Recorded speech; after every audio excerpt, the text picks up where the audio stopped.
144वीं गाथा की आत्मख्याति टीका आरंभ की थी।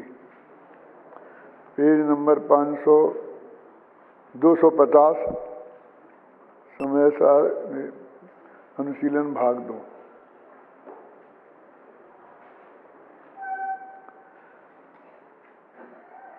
केवली भगवान का उदाहरण देकर श्रुत ज्ञानी भी उसी प्रकार नए पक्षातीत हैं जिस प्रकार केवल ज्ञानी।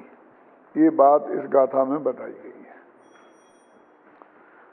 नए पक्षातीत कौन है, ये पूछा था ना। आप किसको नए पक्षातीत मानते हैं?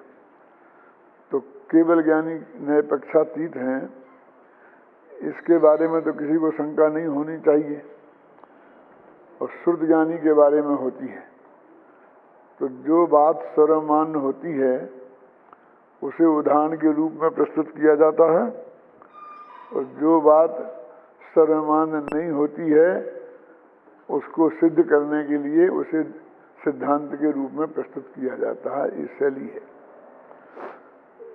उदाहरण की एक बहुत बड़ी विशेषता या कमजोरी ये है कि यदि वो बात जग प्रसिद्ध न हो, है,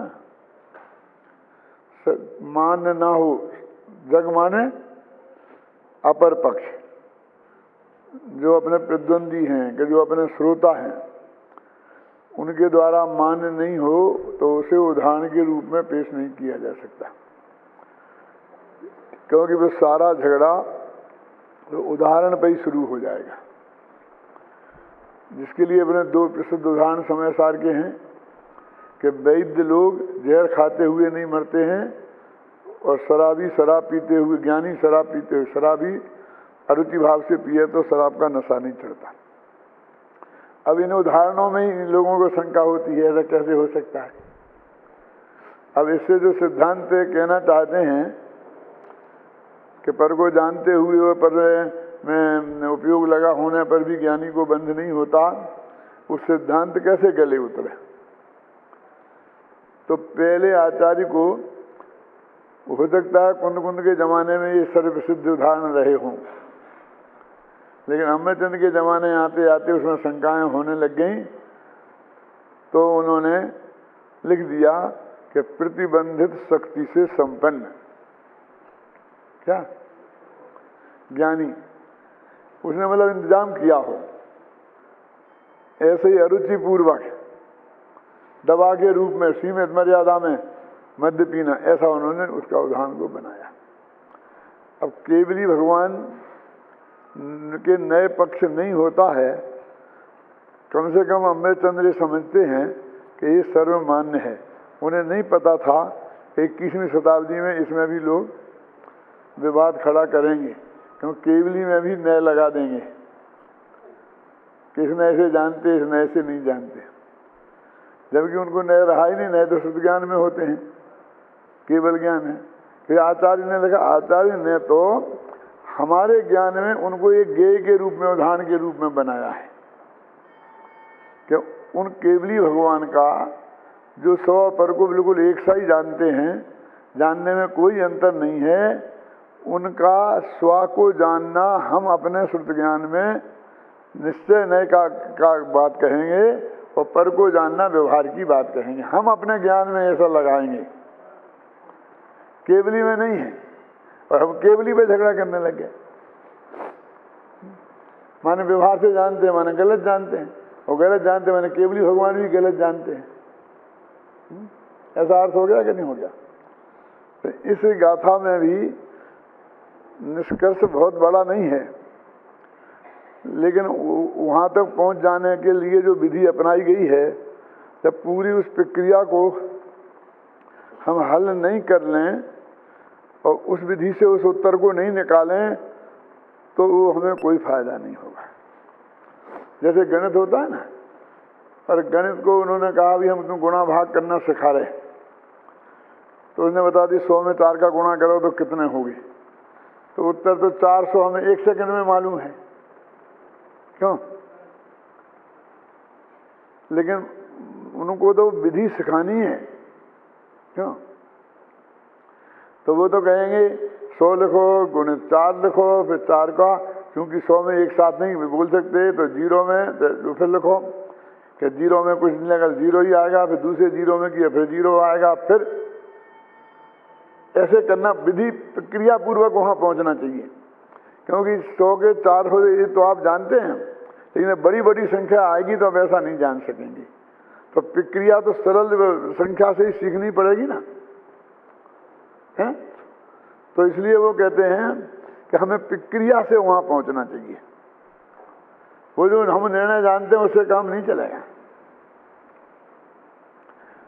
ऐसे जानने से कि हमारे पिताजी ने कहा था कि 100 के 4 का गुणा करो तो 400 होते हैं, हमने रट लिया है, फिर दादाजी आगे कहेंगे तो फिर वो बात हम उनकी मान लेंगे।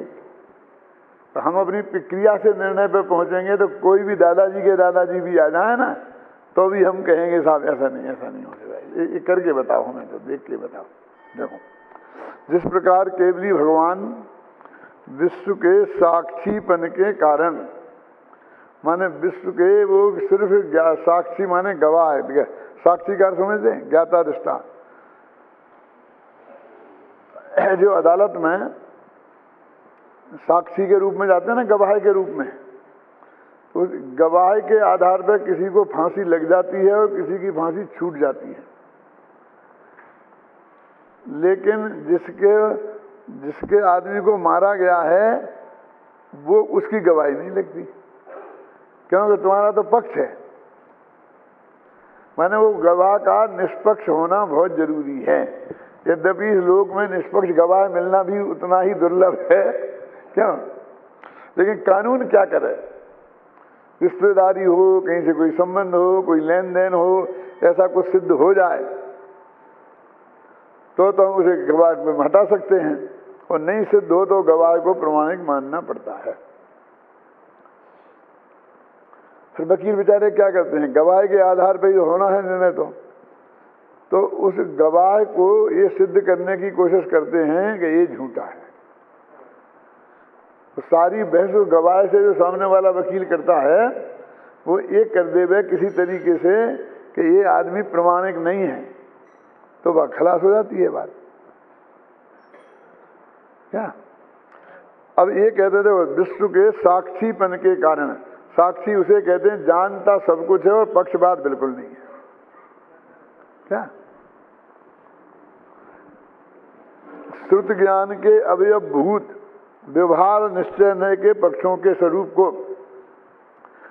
श्रुत ज्ञान के अवयव हैं, अवयव माने हिस्से हैं, व्यवहार नय निश्चय नय स्वरूप को मात्र जानते ही हैं। अब यहाँ जानने का निषेध नहीं है ना, अब जानने ही क्यों लगाई?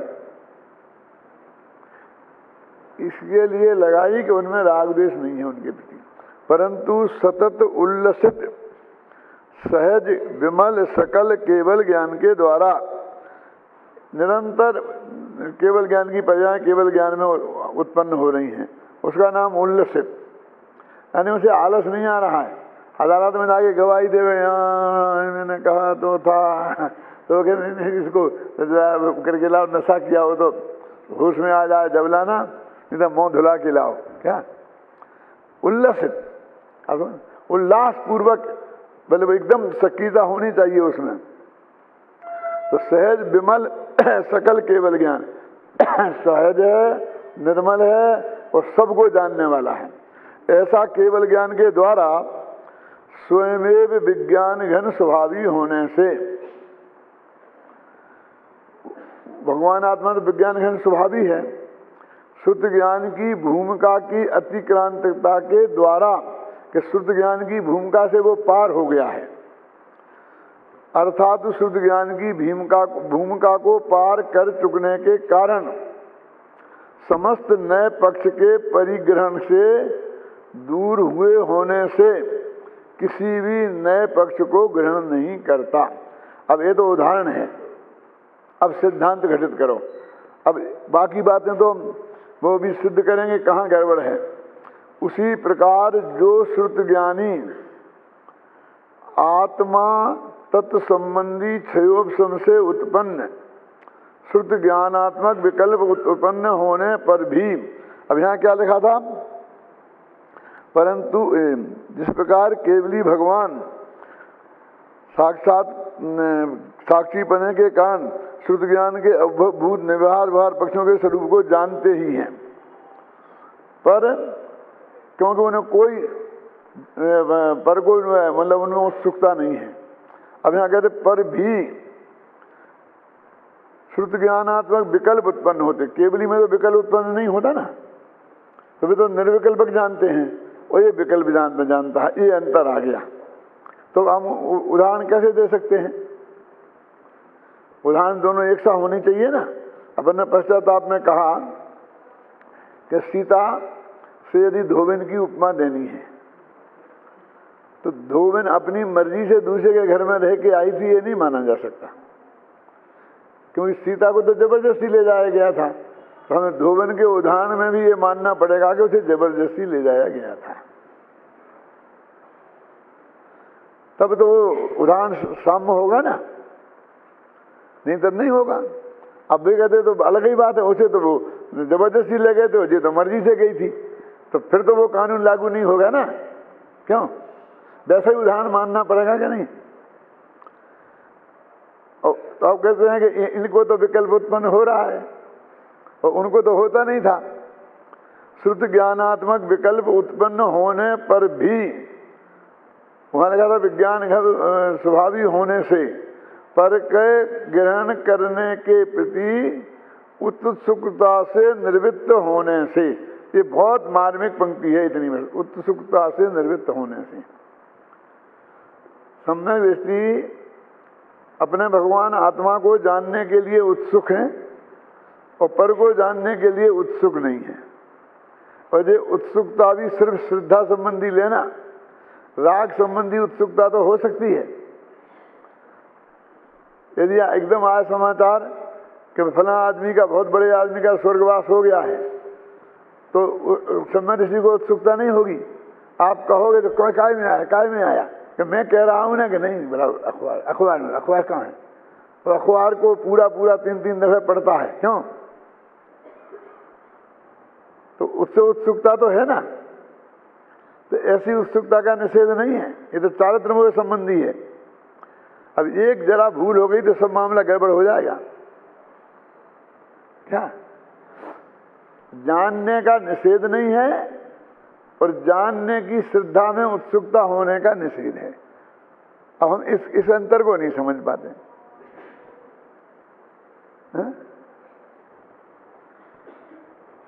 अब अपन कहते उत्सुकता से निर्वृत्त हुआ होने से, अब सम्यक दृष्टि चौथे गुण स्थान वाला है, तो चार से जो उत्सुकता होती है विकृति से, वो तो उसके खत्म हो ही नहीं सकती ना, तो श्रद्धा वाली लेनी पड़ेगी क्या ना। ये जो बारीक बिंदु है, हम वहां पर चूक जाते हैं। श्रुत ज्ञान के अवभूत व्यवहार निश्चय पक्षों के स्वरूप को केवल जानता ही है। अब केवल नहीं जानता तो नहीं लिखा ना, जानता ही है। अब उसको आगे कुछ नहीं है, उत्सुकता नहीं है, तो बस जानने में आ गया तो जान लिया। गुरुदेव जाने लो प्रयोजनवान से, बस जानने में आ गया तो इनकार भी नहीं है। जैसे कोई आदमी कहता है कि भैया हमारे साथ उन्होंने बहुत अन्याय किया है, कि देखो भाई साहब, हमको उस बारे में कुछ नहीं जानना है, कुछ नहीं कहना है, हम उलझना नहीं चाहते, ये तो घर घर की लड़ाइयाँ हैं, अपने घर में निपटो। तो अगर जान तो लो, जान तो लो, मेरी सुन तो लो कम से कम। कोई सुनता ही नहीं है, अच्छा सुना दो क्या, लेकिन इतना नक्की कर लेना कि बस मैं सुन लूंगा, इससे ज्यादा मैं कुछ भी एक सेकंड भी उसमें कुछ विकल्प नहीं करूंगा, सोचूंगा नहीं, दिमाग नहीं लगाऊंगा, बुद्धि नहीं लगाऊंगा, बोलूंगा नहीं। बोल सब सुनाना क्या नहीं, कि एक जगह सुन तो लो, तो बीत राग भाव से सुन लेते हैं। ऐसा नहीं कि सुनी अनसुनी, ऐसा नहीं, बराबर उपयोग तो लगाते हैं। कहने का मतलब ये पर के जानने में ऐसा है सम्यक दृष्टि का।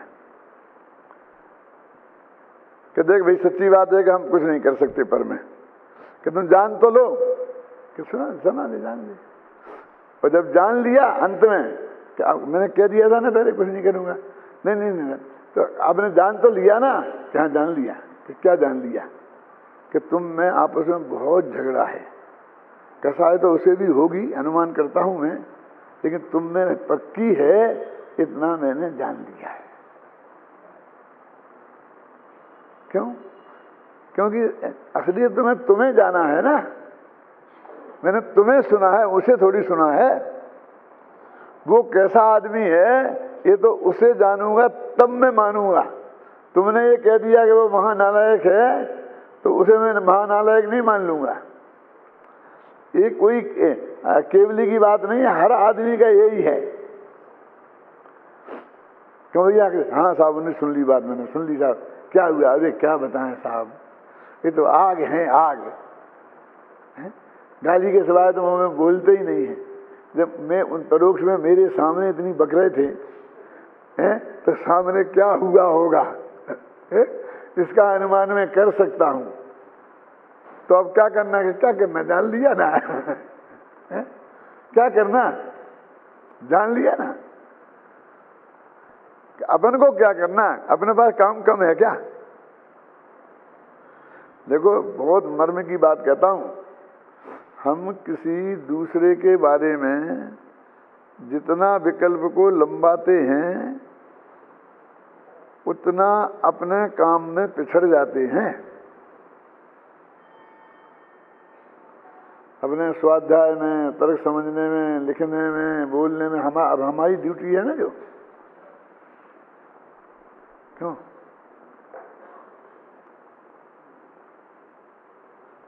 इसलिए कि फिर इससे तो बढ़िया वही रास्ता है ना, सुने ही नहीं जाने नहीं। कि जानना तो स्वभाव है भाई साहब, स्वभाव का निषेध कैसे कर सकते हैं? जानना तो स्वभाव है, हम स्वभाव का निषेध कैसे कर सकते हैं? क्यों? क्या है? केवल जानता ही है, उत्सुकता नहीं है ना, परंतु अति तीक्ष्ण ज्ञान दृष्टि से ग्रहण किए हुए निश्चित नित्य उदित चिन्मय समय से प्रतिबद्धता के द्वारा चैतन्य आत्मा के अनुभव द्वारा अनुभव के समय स्वयं विज्ञान घन होने से श्रुत ज्ञानात्मक समस्त अंतर जल्प रूप और बहिर्जल्प रूप विकल्पों की भूमिका की अतिक्रांतता द्वारा समस्त नए पक्ष के ग्रहण से दूर हुआ होने से किसी भी नए पक्ष को ग्रहण नहीं करता हुआ वह श्रुत ज्ञानी भी आत्मा भी वस्तुतः समस्त विकल्पों से अति पर परमात्मा ज्ञानात्मा प्रत्यक्ष ज्योति आत्मख्याति रूप अनुभूति मात्र समय सार है। क्या अंतर आया? उत्सुकता का अभाव है पर में, और स्वयं में पूरी उत्सुकता है। क्या लिखा? चिन्मय समय से प्रतिबद्धता के द्वारा। अब ऊपर से ले लो, अति तीक्ष्ण ज्ञान दृष्टि से ग्रहण किए हुए, यहाँ कौन? आत्मा को। वहां अति तीक्ष्ण ज्ञान दृष्टि नहीं लगाई थी, सामान्य सहज भाव से जान लिया था। निस्तुष नित्य उदित चिन्मय समय से प्रतिबद्धता के द्वारा, माने ये आत्मा के संदर्भ में ये फर्क है पर के संदर्भ में। देखो आपने विचार करो, आत्मा रागादि का करता है कि नहीं है, ये जानने में हमको जितने उत्सुक होना चाहिए। अब सुमेरु पर्वत की लंबाई कितनी है और जमीन के अंदर कितना है, ऊपर कितना है, और उसमें जो सोना है वो 100 टन का है कि 99 टन का है, इनमें मतभेद हो जाए क्यों? तो इसमें समय और शक्ति खर्च करना और जांग ठोक के खड़े हो जाना ये समझदारी का काम है कि जान लिया ना, आगे बढ़ोगे। क्या जान लिया तुमने? कि तुम ऐसा कहते हो कि इतना है, जे ऐसा कहते हैं कि इतना है, जान लिया। ये जान लिया। क्या जान लिया?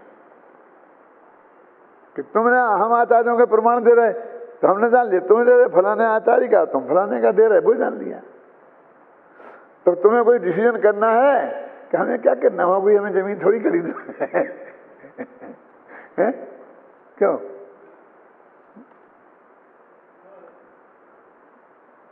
लेकिन उलझने वाले तो कहीं भी उलझ सकते हैं। यहाँ आएंगे, हॉल देखेंगे, 100 फीट लंबा तो होगा। अरे 100 कहाँ है, 100 इतना होता है? 100 तुमने कभी देखा नहीं है तुम्हारे बाप ने। कहते बाप तक मत जा, 80 से ज्यादा नहीं है। अरे मैं तो 125 लग रहा था मेरे को, तुम्हें तो 100 तो कहा है। अब झगड़ा है क्यों? भैया नाप लो ना, क्यों? तो ज्ञानी कहता है मुझे क्या करना है, 80 चाहिए चाहे 100 सही चाहे 125 सही मुझे इतनी उत्सुकता नहीं है। नापा जा सकता है, उस निर्णय पर पहुंचा जा सकता है। फिर ये कहोगे इसने गलत बोला था, सजा दो कौन सही निकला? कोई गलत दो, सही वाले को पुरस्कार दो। लेकिन मुझे उसमें कोई रस ही नहीं है, कोई उत्सुकता ही नहीं है। तो जाने ही क्यों? तो तुमने बोला ही क्यों कि ये 100 फुट है? अरे भाई जाना, विकल्प ऐसा आया कि 100 फुट होगा, मुझसे निकल गया, मैं क्या करूं? मुझे कोई रस नहीं है 100 फुट सिद्ध करने में, समझ गया? लेकिन लिखा है क्या वहां उत्सुकता नहीं होने से। अब ये सारी मेहनत क्यों कर रहे हैं? केवल ज्ञानी में तो 3 लाइन में निपटा दिया था, और श्रुत ज्ञानी में 9 लाइन लगा रहे हैं। क्यों?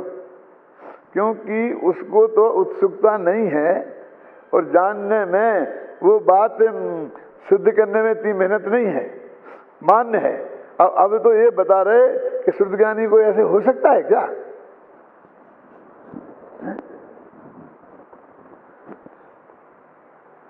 देखो,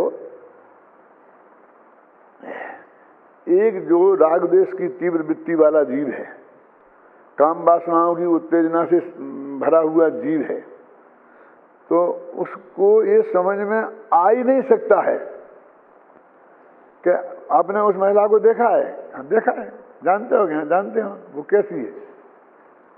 ये तो नहीं कह सकता हूँ। अपने ऐसा कई जगह होता कि नहीं होता है, लड़कियों के मामले। लड़की, क्या आपने लड़की देखी? हमें रहते तो आपकी पड़ोस में, क्यों नहीं देखी? देखी होगी, लेकिन अब कैसी है? अब इस दृष्टि से नहीं देखा। वो एक दृष्टि अलग होती है कि नहीं होती है? सामान्य ज्ञान का गेय बने। मैं 5 साल तक आप लोगों को मैंने देखा कि नहीं देखा? बोलो। रोजीना सामने बैठे रहते हैं, सब लोग कहते हैं। मैं यहाँ जाकर अभी बबलू से पूछूंगा कि बबलू बहुत दिनों से दिखा नहीं यार, अभी तो प्रोजन में बैठा था। अच्छा बैठा था, ठीक। ऐसा क्यों होता है? इतनी तीक्ष्ण बुद्धि है आपकी तो, लेकिन इतनी सी बात याद क्यों नहीं रहती है? अरे भाई मुझे सिर्फ अवग्रह होता है आपका, या नहीं होता? अवैध धारणा तो बहुत बाद की बात है। कोई भी तुम में से एक भी आदमी मुझे रेल के डब्बे में मिलेगा तो मैं नहीं पहचान सकता हूं कि तुम मेरे विद्यालय में पढ़े हुए विद्यार्थी हो। नाम वाम तो बहुत दूर की बात है, लेकिन तुम कभी रहे हो, पढ़े हो, ये भी बहुत मुश्किल है मेरे लिए, सच बोलता हूं। और ऐसा नहीं कि बुद्धिपूर्वक मैंने कुछ ऐसा किया है, लेकिन मैं बुद्धिपूर्वक कोशिश भी करूं तो मैं नहीं रख सकता याद, क्योंकि ज्ञान का शेष में उस प्रकार का है कि वो गाथा याद रहेगी, विषय याद रहेगा, और तुम्हारा नाम याद रहने वाला नहीं। अभी तो मेरे साथ ऐसा हुआ कि मैं बंबई में गया था पर्यूषण में, तो 20 दिन जिस घर में रहा, जिस बहन ने रोजाना मुझे नाश्ता भोजन अपने हाथ से बना बना कर बगल में खड़ी रहकर मना कर खिलाया, सारी व्यवस्था की, 20 दिन लगातार। जब मैं इस साल गया तो दूसरी जगह ठहरा था, वो प्रवचन सुनने आकर के बोला, दादा ये कौन? कि पहचाना नहीं, ख्याल में नहीं आ रहा। अरे 20 दिन तक सेवा करके मर गई। मुझे भी बहुत दुख हुआ कि नहीं ये तो आती हो गई है? लेकिन हो गई, मैं क्या करूं? मैंने न तो उसे याद रखने की कोशिश की और न भूलने की कोशिश की। अब मैं अभी सोच रहा हूं, तो अभी भी लग रहा है कि वो कहीं मिल जाएगी तो मैं पहचान पाऊंगा कि नहीं।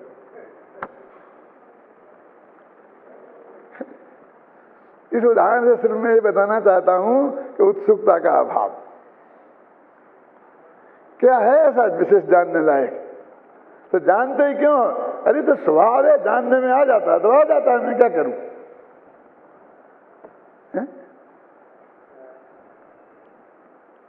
जो आदमी बहुत ही घनिष्ठ संपर्क में आ जाता है या जिससे अच्छा जम के झगड़ा हो जाता है कि जम के कुछ ज़्यादा हो जाता तो वो थोड़ा कभी कभी धारणा में रहता है और फिर उसको याद रहता है, वो है ना। देखो क्या रहा,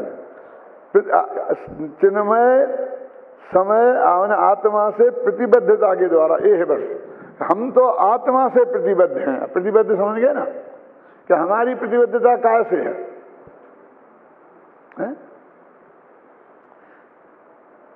कि हम तो निरपेक्ष वाले आदमी हैं, हम जातिवाद हमारे माथे में नहीं है। तो हमारी प्रतिबद्धता कैसे है, हम तो 5 जातियां पड़ी थी 10 वर्ष की उम्र में, उसके अलावा 6वीं जाति आज तक हमें कहीं भी दिखी नहीं। कौन सी थी 5 जातियां मालूम?